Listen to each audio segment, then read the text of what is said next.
തിരുവനന്തപുരം ജില്ലയിലെ പേരൂർക്കടയിൽ ദളിത് യുവതി സി ബിന്ദുവിനെതിരെ പോലീസിന്റെ അതിക്രമമാണ് ഇപ്പോൾ ചർച്ച ചെയ്യുന്നത്.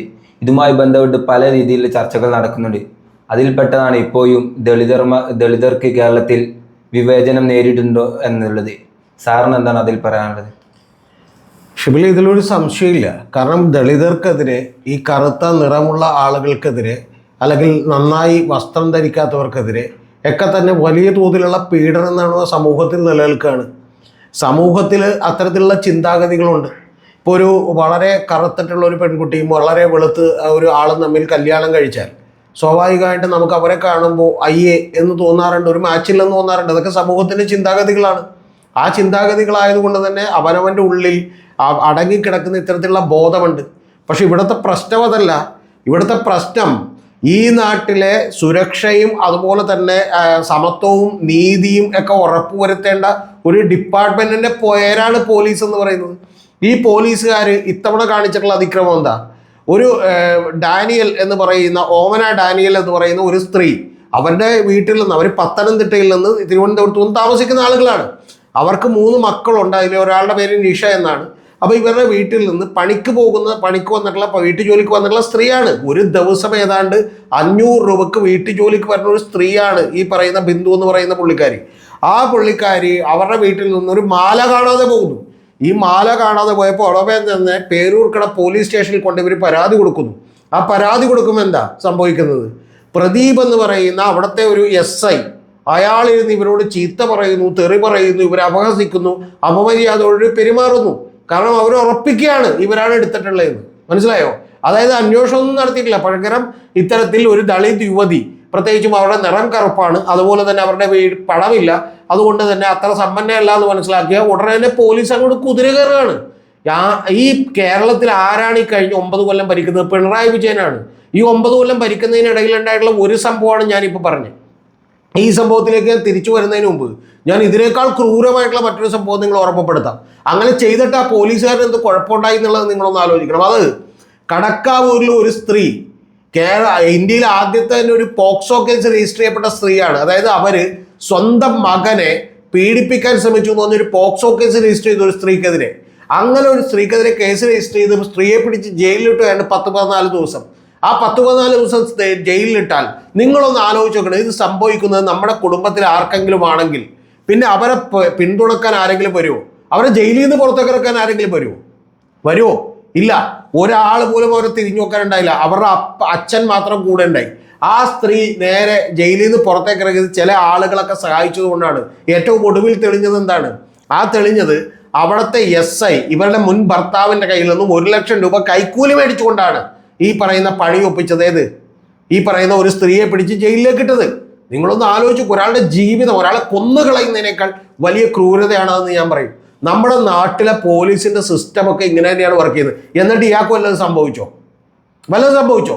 ഇനി വരാപ്പുഴയിൽ ഒരു പയ്യനെ രാത്രി ചോദ്യം ചെയ്യാനായിട്ട് SP പറഞ്ഞ് വിളിച്ചു വരുത്തിയതിന് ശേഷം ചോദ്യം ചെയ്യിപ്പിച്ചല്ലോ. SP-യുടെ പ്രത്യേക സ്ക്വാഡാണ് അത് അറസ്റ്റ് ചെയ്തത്. അറസ്റ്റ് ചെയ്ത് വരാപ്പുഴയിൽ കൊണ്ടുപോയപ്പോൾ ആള് മാറി അറസ്റ്റ് ചെയ്തു. ലാസ്റ്റ് ചോദ്യം ചെയ്തപ്പോഴത്തേക്കും ഞാൻ കൂമ്പിലിട്ടിടിച്ചതുകൊണ്ട് എന്ത് ചെയ്തു പോയി? അവൻ മരിച്ചുപോയി. ആ പയ്യന്റെ അനിയനൊക്കെ ഇപ്പോഴും വൈറ്റ്ലയിൽ മീൻ കച്ചവടം നടത്തുന്നുണ്ട്, എനിക്കറിയാം. അപ്പൊ അത്തരത്തിൽ എത്ര കേസുകളാണ് നമ്മുടെ നാട്ടിൽ ഉണ്ടായിക്കൊണ്ടിരിക്കുന്നത്. ഇനി ജാതീയമായിട്ടുള്ള വിവേചനം, അത് നമ്മുടെ നാട്ടിൽ എല്ലാവരുടെയും മനസ്സിൽ നിലനിൽക്കുന്ന ഒരു കാര്യമാണ്. ഇനി ഞാൻ 2-3 സിനിമകൾ നിങ്ങളോട് പറയാം. ഒന്ന്, ഈ പറയുന്ന ആക്ഷൻ ഹീറോ ബിജു എന്ന് പറയുന്ന സിനിമയിൽ ഒരാൾ വരുന്നു, ഒരു ചെറുപ്പക്കാരൻ വരുന്നു. അപ്പം ഇവനോടൊപ്പമാണ് എനിക്ക് പ്രണയം തോന്നിയത്, ഒളിച്ചോടിയത് എന്ന് പറയുമ്പോൾ ബിജു ചോദിക്കുന്ന, ആക്ഷൻ ഹീറോയിലെ ബിജു എന്ന് പറയുന്ന നായകൻ നിവിൻ പോളി ചോദിക്കുന്ന ചോദ്യമുണ്ടല്ലോ, എന്താണ് സുരാജിൻ്റെ മുൻ ഭാര്യയോട് ചോദിക്കുന്നത്? ഇവനെ കിട്ടിയുള്ളൂ എന്നുള്ളതാണ്. എന്താണ് ആ ചോദ്യത്തിൻ്റെ അർത്ഥം? ഇനി എന്താണ് ഇപ്പോൾ ഈ അടുത്തിറങ്ങിയ കുഞ്ചാക്കോ ബോബൻ അഭിനയിച്ചിട്ടുള്ള ഒരു സിനിമ. അപ്പോൾ പോലീസ് സ്റ്റേഷനിലേക്ക് അയാൾ കയറി വരുമ്പോൾ ഉടനെ തന്നെ ഒരു ചോദ്യം ചോദിക്കുന്നുണ്ട്. എന്താണ്? ഒരു മാലമോഷണ കേസിൽ പ്രതിയായിട്ടുള്ള ഒരു സ്ത്രീ അവിടെ നിൽക്കുന്നു. അപ്പോൾ ഉടനെ തന്നെ ഇയാൾ എന്ത് ചെയ്യുന്നു? ഗർഭം കലക്കട്ടെ എന്ന് പറഞ്ഞ് എന്തോ പറഞ്ഞുകൊണ്ട് അവരുടെ ചവിട്ടുമ്പോൾ ഉടനെ തന്നെ അവരുടെ കയ്യിൽ നിന്ന് മാല കിട്ടുന്നു. അപ്പോൾ ഇവർ ചോദിക്കുന്നുണ്ട്, ഇത്രയും നാളായിട്ട് നിനക്കൊന്നും കണ്ടാൽ മനസ്സിലാക്കാൻ പറ്റിയില്ലടാ ഇവരാണ് ഈ പറയുന്ന പ്രതി എന്നുള്ളത്, അല്ലെങ്കിൽ ഇവർ മാല പൊട്ടിച്ചിട്ടുണ്ടാവും എന്നുള്ളത്. ഇതെല്ലാം നമ്മുടെ സമൂഹത്തിന്റെ പരിച്ഛേദങ്ങളാണ്. ഞാൻ കുഞ്ചാക്കോ ബോബനെയോ നിവിൻ പോളിയോ അതെഴുതിയ ആളുകളൊന്നും കുറ്റം പറയുന്നില്ല. ഇനി മറ്റൊരു സിനിമയുണ്ട്, ജനഗണമന എന്ന് പറയുന്ന സിനിമ. ആ സിനിമയിൽ ജഡ്ജി ഇരുന്ന് ചോദിക്കുന്നുണ്ട്, ഇവരെയൊക്കെ കണ്ടാൽ അറിയില്ല എന്ന് ചോദിക്കുന്നുണ്ട്. മനസ്സിലായോ? ഇത് നമ്മുടെ സമൂഹത്തിൽ നിലനിൽക്കുന്ന ഒരു കാര്യമാണ്. നമ്മൾ വലിയ വാളും പരിചയമൊക്കെ എടുത്തിട്ട് ഇവിടെ ജാതിയില്ല, മതമില്ല, ഇവിടെ വർണ്ണവിവേചനമില്ല, ഒരു കോപ്പുമില്ല, മണ്ണാങ്കട്ടയില്ല, ഇത് മറ്റേ സമത്വ സുന്ദരമായ, പൊട്ടിച്ചെറിയാൻ കൈവിലങ്ങുകൾ പോലുമില്ലാത്ത, നഷ്ടപ്പെടാൻ കീറപ്പായ പോലുമില്ലാത്ത സമത്വ സുന്ദരമായ നാടാണെന്നൊക്കെ വിചാരിക്കും. അല്ല, ഇനി ഈ പറയുന്ന കടക്കാവൂരിൽ ആൾക്ക് ആ പോലീസുകാരൻ ആ ജോലി നഷ്ടപ്പെട്ടോ? നമുക്കാർക്കും അറിയില്ല. ഞാൻ അന്വേഷിച്ചിരുന്ന ജോലി നഷ്ടപ്പെട്ടില്ല, താൽക്കാലികമായ സസ്പെൻഷനാണ്. ഇനി ഈ പറയുന്ന നമ്മുടെ SP ആയിരുന്ന ജോർജ് സാറിനെ അടക്കം നിരവധി പേരെ എന്ത് ചെയ്തല്ലോ, സസ്പെൻഡ് ചെയ്തല്ലോ. പിന്നീട് എന്താ, വെള്ളപ്പൊക്കത്തിന്റെ സമയത്ത് അവരെല്ലാവരും തന്നെ തിരിച്ചെടുത്തു, ഈ വരാപ്പുഴ കസ്റ്റഡി കൊലപാതക കേസിൽ. ഇനി ഇതിലെന്താ ഇപ്പൊ സംഭവിച്ചേക്കണത്? ഈ ബിന്ദു എന്ന് പറയുന്ന സ്ത്രീ, അവരെ ഒരു ദിവസം മുഴുവൻ, രാത്രി മുഴുവൻ പോലീസ് സ്റ്റേഷനിൽ നിർത്തുകയാണ്. ഒന്ന് ആലോചിക്കണം നിങ്ങൾ. അവർ ചെയ്ത് തെറ്റെന്താണെന്ന് അറിയില്ല. ഏതെങ്കിലും പണമുള്ള സാമ്പത്തികമുള്ള ആളാണെങ്കിലും ഇങ്ങനെ നിർത്തുവര്. എന്നിട്ട് ഈ പറയുന്ന SH, അവിടുത്തെ പ്രദീപ് എന്ന് പറയുന്ന ഒരു SI, അദ്ദേഹത്തെ ഇപ്പോൾ സസ്പെൻഡ് ചെയ്തിട്ടുണ്ട്. അവനെ ആ സസ്പെൻഡ് ചെയ്തവനെ ഇനി കുറച്ച് കഴിയുമ്പോൾ 6 മാസം പകുതി ശമ്പളത്തോടുകൂടി വീട്ടിലിരിക്കും. അത് കഴിയുമ്പോൾ ഇങ്ങനെ തിരിച്ചെടുക്കും. ജനം ഇതൊക്കെ മറക്കും. അപ്പോഴത്തേക്ക് അടുത്ത കേസ് വരും. അന്നേരം ഇതൊക്കെ വിട്ടിട്ട് തിരിച്ചെടുക്കും. അപ്പം ഇതിൽ ഇവർ ഈ പറയുന്ന, അതുകൂടാതെ ഒരു CPO പ്രസന്നൻ, അവൻ പറയാണ്, നിങ്ങളൊന്ന് ആലോചിച്ച് നോക്കണം. ഇനി അവർ കട്ടു എന്ന് തന്നെ വിചാരിക്കുക. അവൻ പറയാണ്, വെള്ളം ചോദിച്ചവൻ പറയാണ് ബാത്റൂമിൽ ക്ലോസറ്റിൽ പോയി എടുത്തു കുടിക്കാൻ. പിന്നെ വീട്ടിലുള്ള എല്ലാവരും അങ്ങനെയാണോ കുടിക്കുന്നത് ഈ പ്രസിഡന്റിന്റെ? എന്നിട്ട് ഇവിടെ കേരളത്തിൽ LDF എന്ന് പറയുന്ന ഒരു സംവിധാനം ഭരിക്കുകയാണ്. ഈ CPI-ക്കാരെവിടെ പോയിരിക്കുകയാണ്, CPM-കാരെവിടെ പോയിരിക്കുകയാണ്. ഒരാൾക്ക് പ്രതിഷേധമില്ല. ഒന്ന് ആലോചിച്ച് നോക്കണം നിങ്ങൾ. വാളയാറിലെ പെൺകുട്ടികൾക്ക് നീതി കിട്ടിയോ?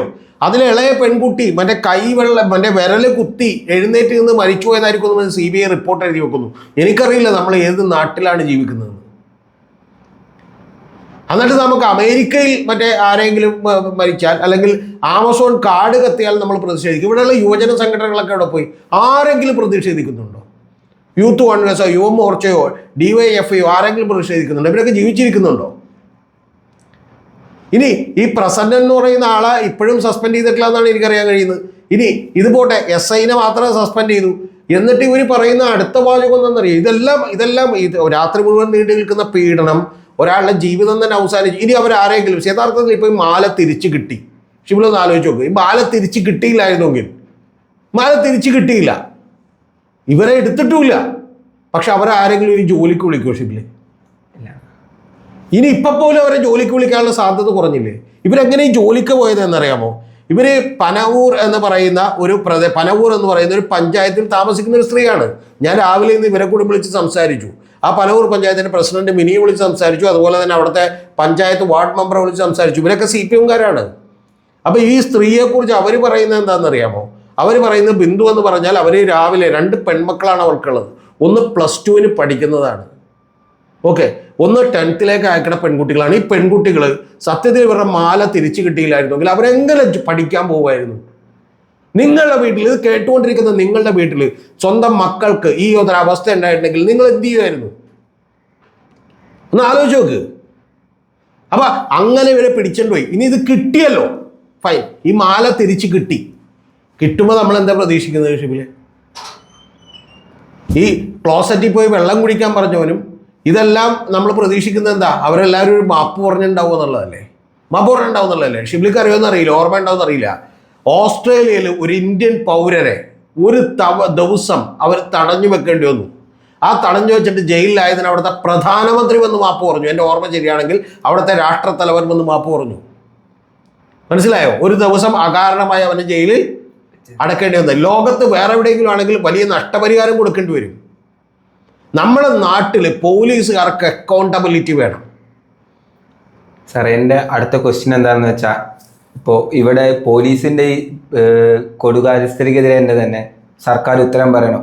അതിലുപരി ഇവർ ഈ പരാതിയുമായി മുഖ്യമന്ത്രിയുടെ P. ശശിയുടെ മുന്നിലൊക്കെ എത്തിയെന്ന് പറയുന്നു. P. ശശിയും അവഗണിച്ചെന്ന് പറയുന്നു. ഇതിനൊക്കെ സർക്കാർ ഉത്തരം പറയണ്ടേ? അതവിടെ നിൽക്കട്ടെ, ഞാൻ പറഞ്ഞ അതിലേക്ക് ഞാൻ വരാം. പക്ഷെ അതിനു മുമ്പ് മറ്റൊരു കാര്യം കൂടി പറയാൻ ഷിപ്പില്ല. എന്താണെന്നറിയോ? മാല തിരിച്ചു കിട്ടിയാൽ ഈ പറയുന്ന ഓമന ഡാനിയൽ എന്ന് പറയുന്ന സ്ത്രീ ഇവരോട് പറഞ്ഞ വാചകം എന്താണെന്നറിയാമോ? SIയും കൂടി നിന്നിട്ട്, എനിക്ക് വേറെ ഇത്തരത്തിൽ ഒരുപാട് മാലകൾ വാങ്ങിക്കാനുള്ള സമ്പാദ്യം എൻ്റെ കയ്യിലുണ്ട്, അതുകൊണ്ട് നിങ്ങൾ വെറുതെ പൊയ്ക്കൊന്നാണ്. മനസ്സിലായോ? ഇനി ഈ പറയുന്ന മറ്റൊരു പോലീസുകാരൻ ഇവരോട് പറഞ്ഞയച്ചാൽ എന്താണെന്നറിയാമോ?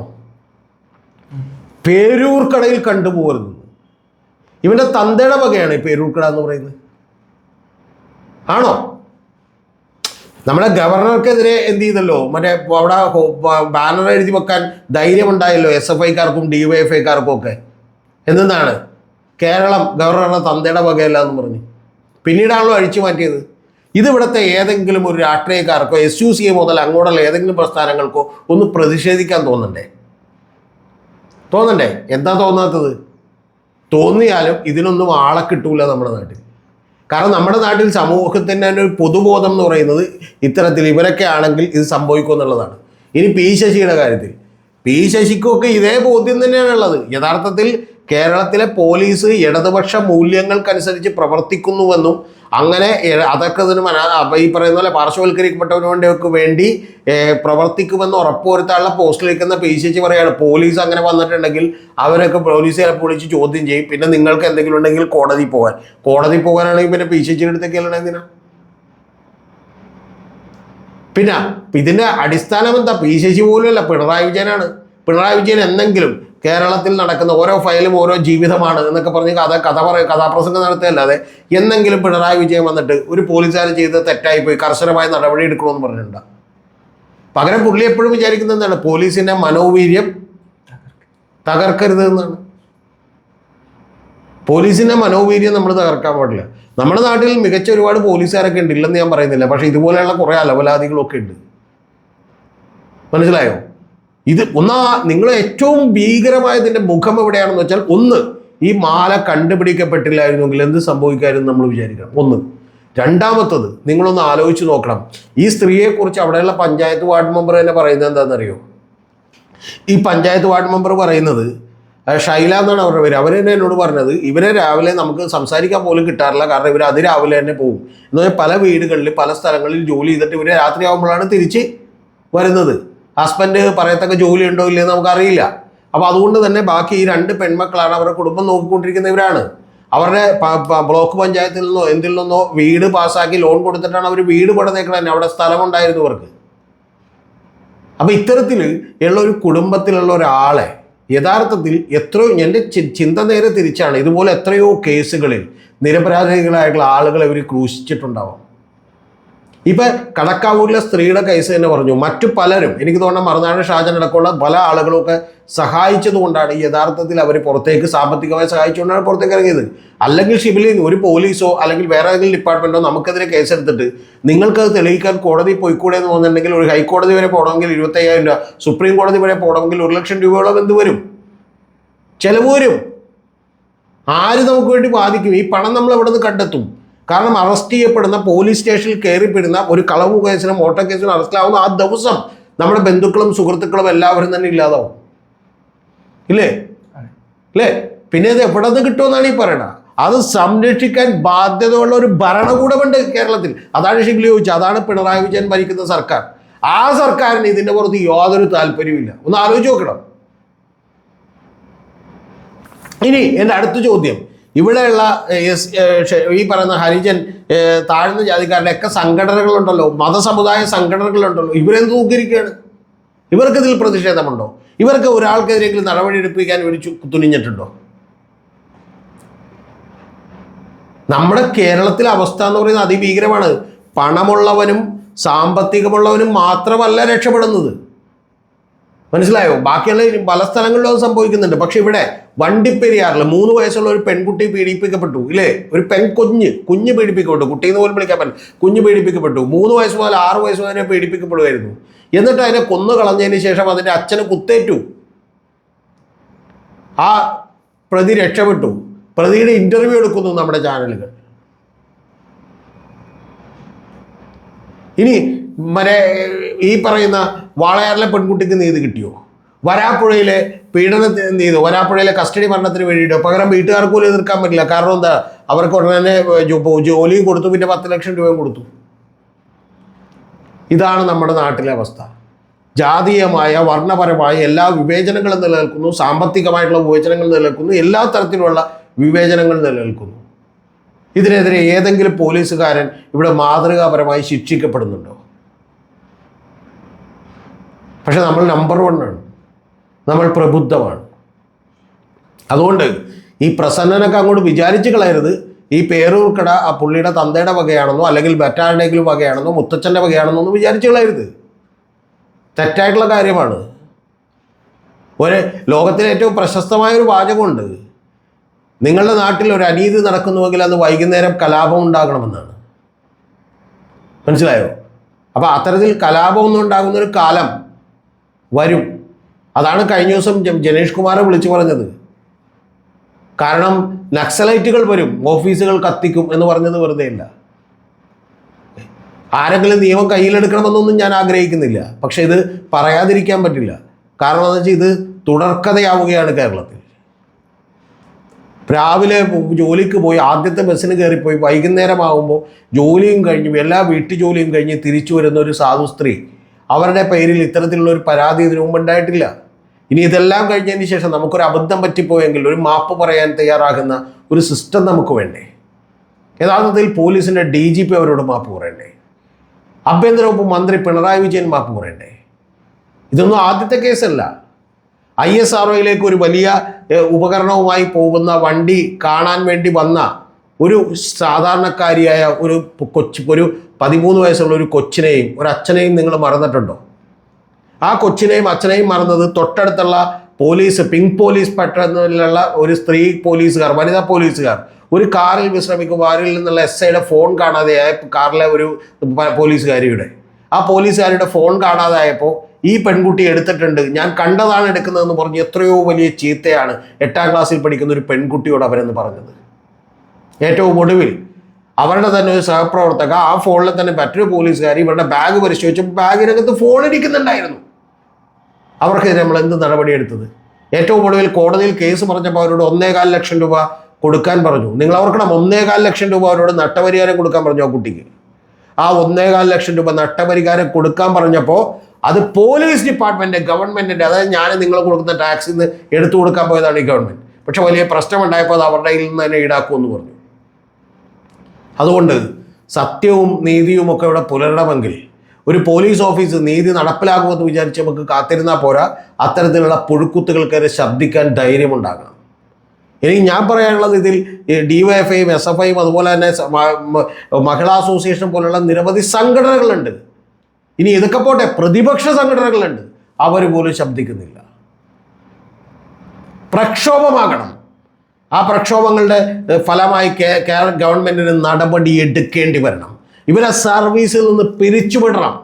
ഇനിയും ആരെങ്കിലും ഇതുപോലെ ചെയ്താൽ സർവീസിൽ നിന്ന് പിരിച്ചുവിടുമെന്ന് പറയുന്ന കൃത്യമായ ഒരു മാതൃക ഉണ്ടാവണം. ഉണ്ടെങ്കിൽ ഏതൊരു പോലീസുകാരനും മടിക്കും. മോൻസൺ മാവുങ്കലിനെയും ഗോവിന്ദച്ചാമിയും വരെ അറസ്റ്റ് ചെയ്യുമ്പോൾ അവർക്ക് വെള്ളം കൊടുത്തില്ലേ? ഭക്ഷണം കൊടുത്തില്ലേ? കുറ്റക്കാരാണെന്ന് കോടതി വിധിക്കുന്നതിന് മുമ്പ് എന്ത് ചെയ്തില്ലേ? ഏതെങ്കിലും പോലീസുകാരനെ വിധിക്കാൻ അധികാരമുണ്ടോ? ഇല്ല. പക്ഷെ നമ്മുടെ സമൂഹത്തിൻ്റെ ബോധം അതാണ്. അതുകൊണ്ടാണ് മറ്റേ ആക്ഷൻ ഹീറോ ബിജു എന്ന് പറയുന്ന സിനിമയിൽ മനുഷ്യാവകാശ പ്രവർത്തക വന്ന് ഫ്രണ്ടിലിരിക്കുമ്പോൾ അവരുടെ ബാക്കിൽ കയറി ഒരാൾ പിടിച്ചാൽ നിങ്ങൾ നീതിക്ക് വേണ്ടി പോകുമോ, ഞാൻ നല്ല ഇടിയിടിക്കുമെന്ന് പറയുമ്പോൾ നമുക്ക് കൈയടിക്കാൻ തോന്നുന്നത്. ഇത് നിരപരാധിയായ ഒരുത്തൻ്റെ നേരെയും ശിക്ഷ നടപ്പാക്കാൻ പോലീസിന് അധികാരം കൊടുക്കലാണ്, അതിന് കയ്യടി കിട്ടലാണ്. ആ കയ്യടി കിട്ടുന്ന ഒരു സമൂഹമല്ല ഇപ്പോഴും ഉണ്ടായിക്കൊണ്ടിരിക്കുന്നു. പക്ഷെ അതിനെ പ്രതിരോധിക്കാനുള്ള ബാധ്യതയും ഭരണകൂടങ്ങൾക്കുണ്ട് എന്നുള്ളതാണ് വസ്തുത.